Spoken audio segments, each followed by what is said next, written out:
I've heard the phrase before. Have you? Have you? Black Lives Matter. Raise your hand if you've heard the phrase before. Good, because I'm going to be talking about my favourite book, The Hate U Give, and how it relates to the Black Lives Matter movement.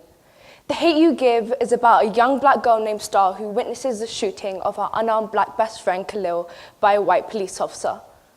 I started falling in love with this book because of the quote, "Thug Life," which stands for "The hate you give little infants F's everybody," meaning whatever society gives us as children bites them back in the future.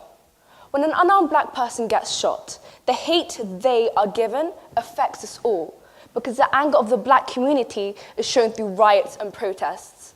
But we shouldn't have to use our voices to make it clear that your race does not define who you are as a person. The hate you give relates to Black Lives Matter because Khalil symbolizes all the unarmed victims who haven't received justice. And it happens all the time. It's the exact same story, just another person from the black community. Let's take Stephen Clark for an example. He was an unarmed black man who was shot 8 times by 2 police officers in his own back garden. But the thing is, it's not just about Stephen. It's about Trayvon Martin, Freddie Gray, Tamir Rice, and the worst thing is, I could list so many others. And it makes me think, do people fear us just because our skin is darker, or do they fear us because of the stereotypes around black people in society? Either way, how can we be unarmed if our blackness is a weapon that they fear?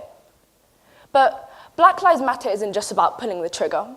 It's about the stigma and stereotypes around race that affect people every day, the faults in the justice system, and the struggles of being black.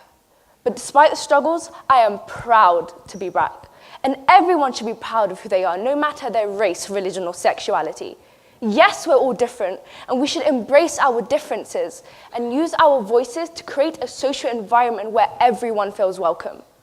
And for me, it feels so personal when I hear about a black person losing their life. Yes, I may not know them. Yes, I may not witness them take their final breath. But I again witness this on social media, which again shows the unfairness of the justice system. But not just black people. We're all witnesses to this injustice.